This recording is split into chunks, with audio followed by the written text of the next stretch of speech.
True Crime Paranormal Facebook page, as well as our True Crime YouTube page. So, we're asking a lot of technology this evening. So we like to chat a moment and give it all a chance to connect. But I think it looks like we're in pretty good shape here, Katie.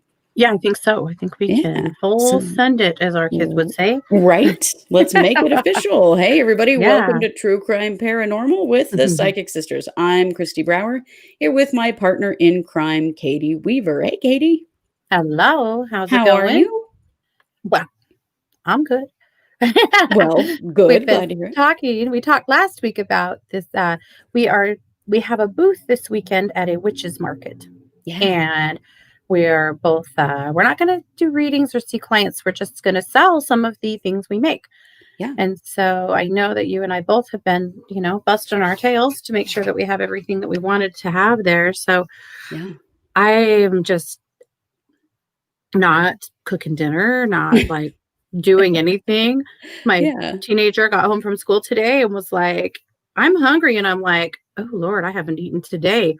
Yeah, me too, because I do have a lot to do. And it'll be what it is. I mean, I will definitely not finish everything I want to, but that's okay. I'll go on Etsy. But, anyway. So, yeah, I'm just really like up to my elbows in resin and wood burning and putting together all these kits and stuff. And you know what? It's just fun. Yeah, that is fun. Anyway, so that's how I am. I'm like scattered. I need a whiteboard and probably somebody to just stand around here and be like, is that what you should be doing right now? Do you really have time for that? Maybe you should change your plan on that. Your older daughter is away at college, and she's normally your personal assistant who does those things. So I know. Good thing she's really missing home this weekend to kind of run your life, because I think you need it. She's coming.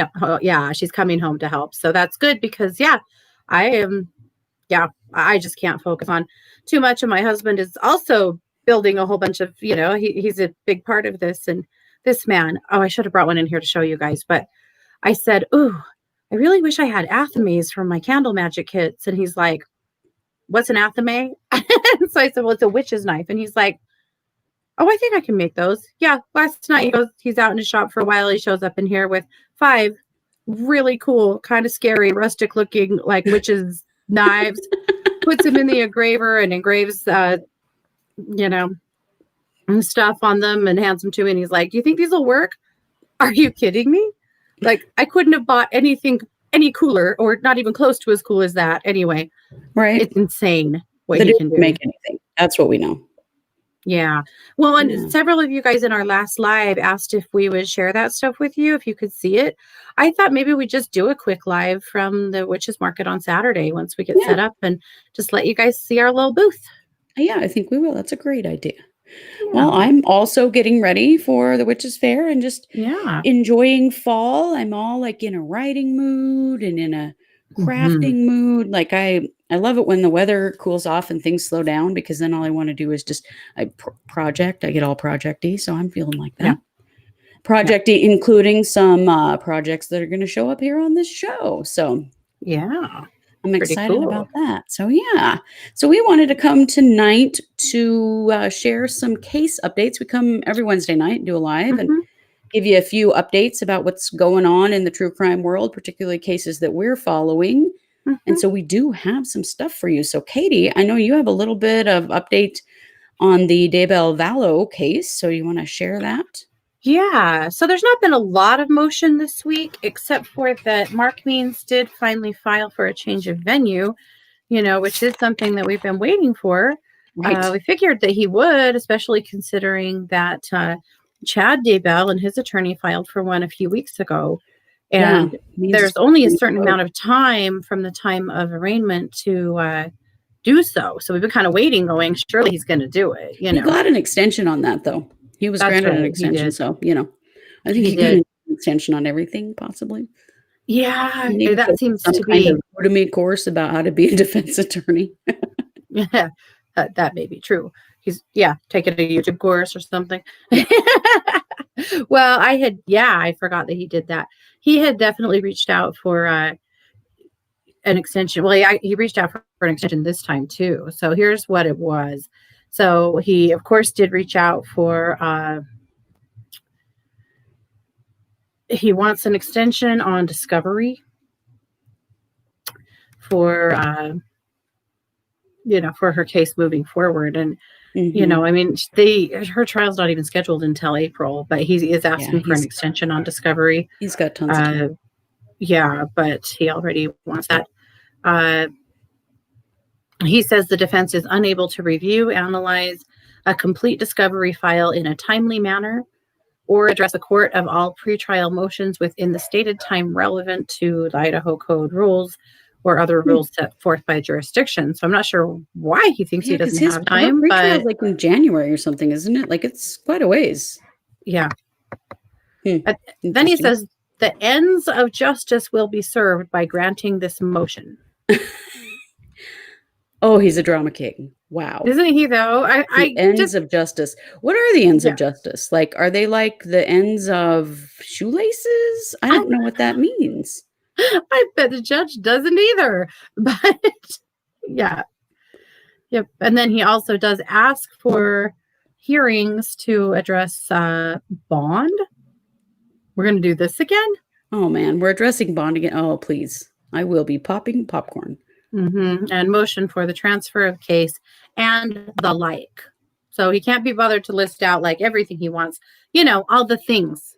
Oh, this is what he's just going to show up in court and ask for a bunch of other stuff that he didn't put in his brief? Yeah. Oh, okay. That seems like a good idea. Yeah. So he is asking for a status conference to discuss the matter. So basically he's asking for a hearing on bond. This is insane. And I hope the court basically says, just hell no. We're done talking about it. Let it friggin' go, dude. How many times are we going to review bond on this? Yeah. And then, of course, the motion for transfer of case, motion RE 12B. I'm not sure what that is. Anyway, so he's don't know. And then he says, and the like. So, hopefully the judge can figure out exactly what the hell all of that means. But yeah, I don't know. I don't either. I don't know. Paula in the chat says, unfortunately, Lori might have grounds for appeal because of inadequate representation.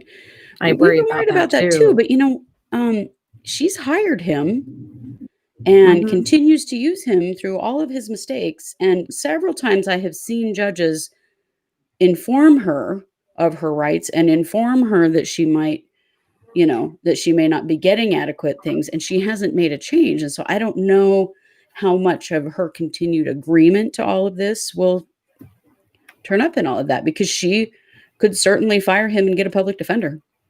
And it would be a better attorney than what she's got. So I don't know. That's interesting. Lynette in the chat also wants to know if we are Canadian. We are not. We're American. We're from Idaho. But we love Canadians. Yeah. So if you're Canadian, welcome. Nice to have you here. We might move there. You don't know. I'm thinking about it these days. Oh my goodness. Well, and also, so today is, or was it yesterday? Yesterday was the last known day of JJ Vallow being alive, as far as the last digital footprint. And so it's thought that either yesterday or today was his death date. So, and also tomorrow is Tylee Ryan's birthday. Yeah, 18th birthday. Would be her 18th birthday. And so there is a vigil going on in Rexburg for the children, for their death dates and their birthdays, because Tylee's death date, they figured, was about the 9th of September. Yeah. So we have some things going on in our community around that. Run over there and get some footage. I don't know that I'll attend. Rexburg COVID numbers are surging like nobody's business, and most people in Rexburg refuse to wear masks. And so I'm a little hesitant to go out in public a whole lot, but I will at least go scope it out and see if I dare get out of the car and get some footage. So I'll at least go check it out and update you guys on that. But I think it is a sweet thing that they're doing that, for sure. It is. It's nice. The community continues to remember these children and to be aware of the situation, which I think is cool. Well, and by that's just a group of local women who took a lot of interest in this case and have just really just taken it upon themselves to just kind of be, the point person, because there's nobody here, there's no family here except for maybe a few very distant relatives. Right. And so these are just some local moms who have just kind of represented these kids because somebody needed to. It's been really good of them, and they have helped. put on a couple of vigils and keep the memorial going across the street from Chad's house. Because you might remember that the memorial on the fence, right along where the children were buried, was completely removed here 6 weeks ago or so with just no notice at all or anything. It just vanished. But this really cool lady across the street was very willing to allow people to go ahead and put up a new memorial right there, which is what has happened. And it's actually grown quite a lot. Yeah. Yeah, it has. And I think that's cool. There was a picture today of somebody out there visiting who noticed, or was it today or yesterday, that some of the police, some of the detectives that are investigating this case were actually out there marking, paying their respects to JJ. JJ, and, just an awareness of that, which I think was very cool. Yeah. Well, I do too. Welcome. Nice to have you here in the live stream. Yeah. Everything we've heard from friends that know the officers on this case have talked a lot about what a profound effect it's had on them. Oof. How painful this has been, what a terrible, In fact, my daughter has a class with the prosecutor's son. And somebody asked him recently about this case. And, they really can't talk about anything. And he can't talk about it at home, really. But all he said was, my dad hates this case so much. And I thought, I bet. Oh, I'll bet he freaking does, Yeah, I bet he does. Yeah, I thought that was interesting, but no, I mean, it's not a big surprise, but yeah. But of course, she tells me that think of that human side of it. The prosecutor's son, and I'm like, hold up now, say what? Wait a minute. We're always looking for sources. Yeah. Hey, never told me this thank before. you. Nice to have you here. Yeah. So that's basically all that's going on with that case. So at any rate, we're watching closely. There's court coming up at the end of October. That's when they're going to rule on whether or not to join these cases. So that should be very interesting. As we also finally scheduled our cemetery tour. Speaking of October. Yes, we did. Ooh, yes, we need to say that. We finally chose a date, and we're going to do it the second weekend in October. Yeah. And you guys, we talked our other sister into coming with us. Yes, we did. So that's going to be awesome. I don't know if you'll get to see her on camera because we're going to try. But she's coming as the camera person, but we'll do our best. Anyway, that's what we told her. Yeah. I'm bringing a tripod, so it won't matter. Right. When the three of us travel together, some shenanigans are going to take place. So anyway, I'm so excited that she gets to come. And hopefully we'll get her to, at least say hi. Yeah. Yeah. Yeah, we're really excited. We're going to share. It'll be a Saturday, Sunday. We're going to do a bunch of lives, and we're going to do a whole bunch of stuff. It's going to be really cool. Yep. Well, another case update I wanted to share. I've talked about this a little bit, but I wanted to give you some more details. And this is on the Alyssa Turney case. Yeah. So we covered Alyssa Turney a few months ago. She is the teenager who went missing, 20 years ago now. And her sister has been on an absolute crusade to get their father charged with her murder. Yes. Now, her body has never been found. But her sister, Sarah, has absolutely convinced that their father killed her. And and essentially the police told her the only way to ever get charges is to get this in front of the media. And so she has blitzed out social media like you cannot believe. I follow her on TikTok, and this girl is a badass. Yeah, she is. She's so great. She has fought so hard. So what ended up happening is that this is in Arizona. And so the prosecutor in their town held a grand jury session. So you can call a grand jury and basically present them all your stuff. And they can determine, do you have enough to charge a person or not? It's not the most common way to charge somebody, but this is a no body murder case. And so that's a totally different deal. Like, that's a big deal because you're lacking a huge part of the evidence. I mean, you can't even actually prove this person is dead, although 100% she is. 100%. Yeah. But they brought all this before this grand jury, and the grand jury issued a warrant for his arrest. And so he was arrested on the 20th of August. And the grand jury ordered that he be charged with second-degree murder with a $500,000 bond. So he was arrested. And then on the 21st of August, he went before a judge for a bond hearing, to basically that's his right to go before the judge with a bond hearing. It was a very interesting hearing. I watched it on YouTube, and it was him and these two attorneys that are representing him, and they're standing in front of a table with a computer on it with a microphone talking into it to the judge. Like, it was the weirdest social distance. It wasn't even like in a courtroom sitting down at a table, kind of like we've seen a lot of those Zoom calls. Yeah. This was like standing up just in front of this thing. It was really weird, really weird.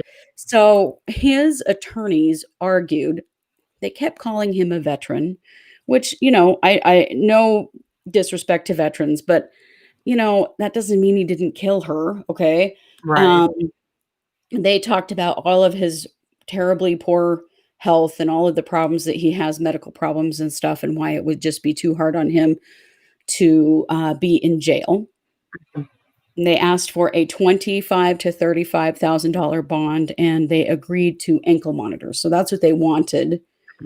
And they, made a really big deal out of the fact that he lives in the community. All his doctors are in the community, that he's this stand-up guy in his community, which is complete bullshit. I mean, the guy went to jail for 10 years for guns and explosives and stuff. And he's not a stand-up guy. He's been in bombs in his house. Yeah.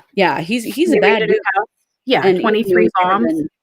Arrested for this case. He has been in a lot of trouble. Yeah. So the judge completely shot all of it down, said that there was no way that he was going to go against what the grand jury had said and what the grand jury's warrant said. And so he held him at $500,000 bond. Good. And it was just very interesting because it was, and I know this is just defense attorneys, but man, they painted him in a really lovely light considering what is known about this guy.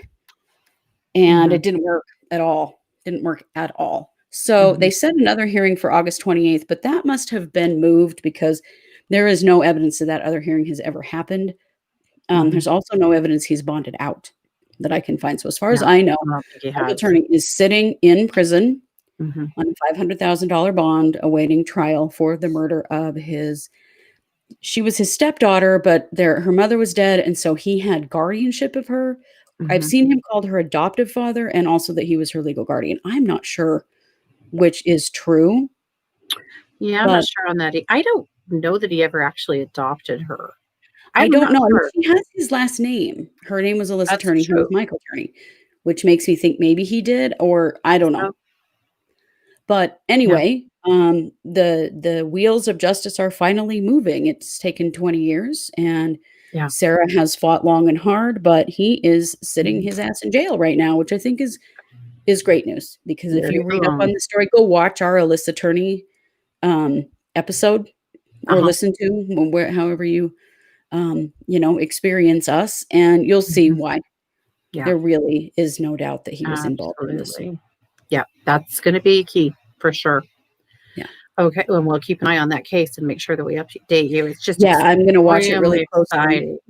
Cranky Babushka says, I thought he was her stepdad. He was her stepdad, but her mom died many years before she disappeared. And so we're not entirely sure. He had guardianship of her. We were just musing about whether he'd ever actually adopted her or if he had not. I've seen him called her adoptive father. I've also seen him called her legal guardian. So I don't know, but somehow he had some kind of legal something over her because her dad was not in the picture. Her mom's dead. And so he raised her along with the younger sister, Sarah. Yeah. So it's good news. It's good news. Oh, yeah. Finally, I think maybe there's going to be some justice here. He is 72 years old. Apparently has blood clots in his legs and needs a CPAP, and he has all this stuff wrong with him. And I just want to say boo-hoo. Right. That girl was a child when he killed her. Yeah. She had her never life in front of her. So I guess he can be a little uncomfortable in jail, huh? Yeah. Sucks. Maybe. I don't know. Don't do shit like that. I don't know. It's a thought. I know. Maybe don't go murdering your stepdaughter, and then you won't have to sit in jail when you're an old guy. Yeah. So I know you also had, and this is interesting because this case, nearly everyone in this case is dead, but there's been some new information come out in the Susan Powell case, which we just covered a couple of months ago. So remember Susan Powell is the woman who disappeared from Utah. And her husband, Josh Powell, was a suspect, but he was never arrested. We did cover that case a couple of months ago. He ended up moving to Washington to be closer to his family, and her family actually was there as well. Mm-hmm. And this is the case, whether you have seen our episode or not, you will probably remember this. This is the case where a social worker had come to Josh Powell's home with the little boys to do a visit. Her parents actually had custody at the time, and it was extremely contentious and ugly. And anyway, Josh grabbed the boys, pushed the social worker out of the house, and blew the house up with him and the boys in it. Yep. But not before he bludgeoned both little boys with an axe. So, cool dude. It's an awful thing. But anyway, there was some weird stuff with his dad, too. And his dad has now died as well. Like, the only living people now are just her parents and a sister or two of his. His brother killed himself a year after Josh killed himself. Yeah. Anyway, so that's the crux of that case if you're not familiar with it. So just last week, let's see, this is from Deseret News in Utah. They have released, apparently there were a bunch of newly released wiretap conversations 2 years after Susan disappeared. Oh, wow. So they had been tapping a few phones. So this is really interesting because now remember, Susan disappeared in 2009, right? And he had loaded the kids up in their van and in the middle of the night and took off for like 24 hours and then came back with no Susan. Went camping in the winter in Utah with his little tiny kids. Yeah, sure. Yeah. Sure. That's what he did. So apparently on August 26, 2011, so now we're 2 years down the road, he did it again with just the boys. Really? Mm-hmm. And took off in Pierce County, Washington. Or no, took off anyway. Sorry. No, he was still in Utah at the time. But took off and did that again. And took the kids and just took off into the desert in the middle of the night. Luckily, the kids came back alive, at least for the time. But it was after the Pierce County, Washington sheriff deputies had raided Josh's dad's home, Steve Powell. Why did they raid his home? Well, because it turns out he is a big pervert and had a bunch of child porn on his computer. And a bunch of surveillance of Susan, like in the bathroom and stuff, too. Well, so the wiretap is of Steve Powell calling Josh Powell to let him know that the police had raided his home and they had taken some photos and journals that may have indicated that he had a sexual desire for Susan. So this is the first that Josh learned of this, that his dad actually was had a thing for his wife who was now missing. Anyway, so there's actually wiretap conversations of this. And Josh said, "I can't believe what I'm hearing." And another conversation later on with him speaking to his brother about it and says, "Why do we have such a," I'm going to say "fecht" because I don't want to offend YouTube because then they won't monetize us on stuff. So hopefully fecht is okay. He says to his brother, Michael, on one call, Michael, who, by the way, committed suicide a little later down the road. This the year after Josh. Yeah, he said, "Why do we have such a fecked up family? It's the idea that he would even think it's remotely a tiny bit acceptable to say that he was interested in Susan on any level. How the feck does he get that idea?" How indeed. Yeah. Anyway, it's pretty interesting. I mean, there's a lot of conversations, and basically it's not very often that wiretaps like that are approved. But because this was such a high profile case and such a serious case, for a couple of years, they actually tapped Josh's phone and his father's phone and his brother's phone to just try to get more information about where the hell Susan Powell is. Right. What he did and if he did or whatever, the police were very convinced that he was guilty, but they had absolutely no evidence. Yeah. Well, and I mean, it's so awful. They're all dead. And still, there's no resolution for her family about what happened. Yeah. Cranky Babushka says this case still haunts me to this day. It does me too. I mean, it happened in basically the Salt Lake area, which is sort of an extension of where we live in Idaho, and it seemed very close to us. And then I'm a social worker, and I remember when his suicide and he killed the kids, and I remember what happened with that social worker, and what an unbelievably traumatic experience that would be as a social worker. It was a horrible, horrible thing. A horrific thing for sure. And still to have no real resolution for her family it's horrifying. Yeah. But I'm glad to see that there's still work being done on it. Like they're still trying to figure it out. Yeah. It's awful. Well, a couple of interesting things beyond that I'll share on this is a conversation that Michael Powell was having, where he said, this was in also 2011, that's when all this was happening, that he said on a call that he didn't give a flying fuck about his missing sister-in-law, and talking to his sister, who then started talking shit on Susan's physical appearance. Oh my God. So she'd been missing for 2 years, and they're dragging her on the phone to each other. It's just so screwed up. She went on to comment about her father's sexual obsession with Susan, saying that he should let that shit go because she was not worth it. Oh my gosh. Yeah. It just, they were raised to be sociopaths, obviously. I mean, and we know just from the case that we covered, the way that they grew up, and, there was like porn exposures, children, and there was a lot of yucky stuff that went on, and they just, Michael's right that they are fucked up as a family really badly. That's just really. Well, and then another conversation where Josh was talking about how he was trying to, he was teaching his boys to swear so that he could claim that they were learning that at Susan's parents' house, and trying to coach the kids into saying that Chuck Cox, her dad, Susan's dad, was molesting the boys. Oh my God. So of course he didn't give one damn about his own children, obviously. No. Yeah. And what a genius. I mean, yeah. Wow. Yeah. Just sad that people are that messed up. And those poor little boys never even got to have a life, No, they didn't. And then one other call, Josh was talking to his father and his brother, and he told them that if charges came, he would kill himself because he would off himself before they had a chance to take him to prison, where he wouldn't be able to get the job done. Oh, wow. Yeah.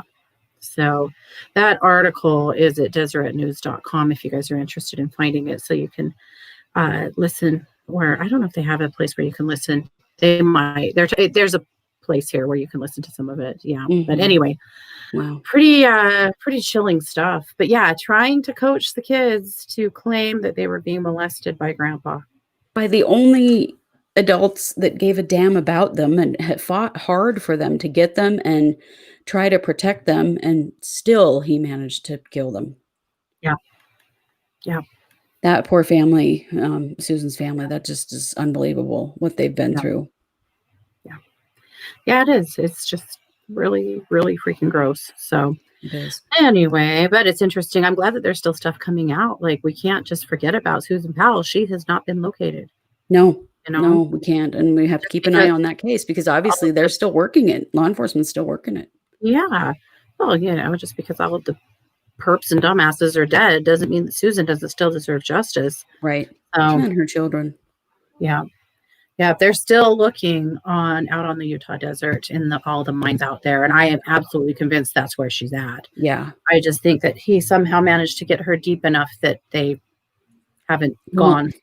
It's a tremendously huge place. If you've never been out there, it is dangerous. It's what they're doing is super dangerous. It is. Yeah. I mean, there's a lot of places that normally you wouldn't go at all because it's not safe. Yeah, for sure. So we'll continue to keep an eye on that one as always, but kind of interesting, that kind of stuff. Yeah, it is. Well, I like to see that there's movement happening and that there's still, attempts to solve it. I think that's good. Bianca said, and I had forgotten this, but I did remember it when we covered the case going back to the Alyssa Turney case, that Sarah Turney also believes that her father, Michael Turney, may have killed their mother. And that's interesting. I wonder if there's been any actual investigation of that, or if there's anything involved with that. Because, the thing about a grand jury convening is that's all totally secret. Like, we don't know what was presented there. They don't have to say what was presented there. Like, that's pretty secret stuff. Yeah. But they had enough to indict Michael Turney. Yeah. And so right now I feel like the prosecution is just really hiding their hand. Because they really don't even have to say. The grand jury said, okay, so that's it. I mean, they don't have to share what they presented to the grand jury. So going to be pretty interesting to watch for this trial with Michael Turney. Yes. And see what comes out, what they actually know. Maybe they know way more than we know, which they probably do. To get a grand jury to indict him without a body, I mean, that's tough. Yep, for sure. Yeah. Well, we'll see. I'm excited on that case. I really, really hope that we get justice. Yeah, I really hope that her body is found. I do. I mean, it's unlikely because I don't think he's going to spill his guts, but it would be something. Yeah. I mean, he has held up under scrutiny. He has been a suspect in that case for 20 years and has maintained, this tells you what kind of personality he is. That he, where that body crack in 20 years. A lot of people would, but he's held up They under would. that. Even in prison has held up under that. Yeah, but that to me tells you that wherever that body's at, he is absolutely convinced that it will never be found. Yeah. Because if he was nervous about it, he would have cracked by now. But and he gave himself so much time. The way that it happened, that she left the note and ran away to the aunt's house, and he, faked a call from California from her, and did all this stuff that really gave himself a lot of time. Made it, he really has been very intelligent about it. It was very well planned and thought out. Obviously, this wasn't this was no spur of the Daybell moment murder. Yeah, for sure. Well, fingers crossed, and as always, all of our support to Sarah Turney, because she's been amazing.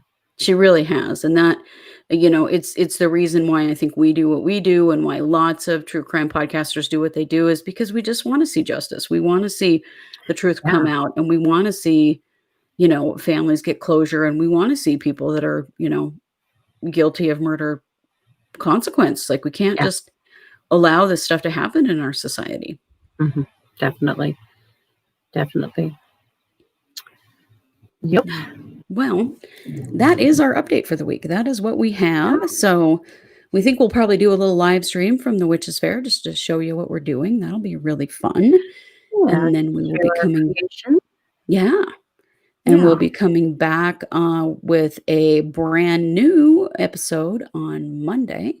And as always, keep your comments coming, your likes, your shares. Please subscribe everywhere you can. Go see us on Patreon. We're True Crime Paranormal over there. If you want to support what we're doing, we do. We record very special shows just for Patreon, cases that don't actually air here. They only air over there. So there's extra content over there. And I think, that's really fun. So if you want to support us, that's a way to do it. And, as always, don't forget that when you share us, that helps a lot. So if you know people that love true crime and would like what we're doing, please share our podcast and our YouTube channel with your friends and, people who like what we're doing, because we're just going to keep doing it. And the more you support us and help us in that, the better it gets, And the more we can do it. Yeah. And keep suggesting cases. Of course, give us cold cases, give us unsolved cases. Those are the things that we prefer to cover. And we do get to as many of them as we can. Don't get too offended if we haven't covered your case that you suggested yet. We'll get there. It's, we're doing our best. Yeah, we're trying. I wish we could do an episode every day, but we can't because, life and research. maybe one day when this is our full-time job, sure, we'll do a daily episode. But until then, we'll get there as fast as we can get there. And our episode this week was a haunted cemeteries tour. It was really fun. We reported on 10 different cemeteries across the globe. that are super haunted for various reasons. Lots of really wild stuff. So if you haven't listened to that one or watched it, it's a lot of fun. And we did provide some pictures of every single cemetery so that you could see what we were talking about. And that was a fun show to do. And we've gotten some great feedback. So if you haven't seen that one, and you're a cemetery weirdo like us, and I know a lot of you guys are, you're going to like it. You are. And it's a great preface to our actual cemetery tour coming up. So keep an eye on us for all of those things. And as always, thank you for being here with us. We are True Crime Paranormal, and we will see you all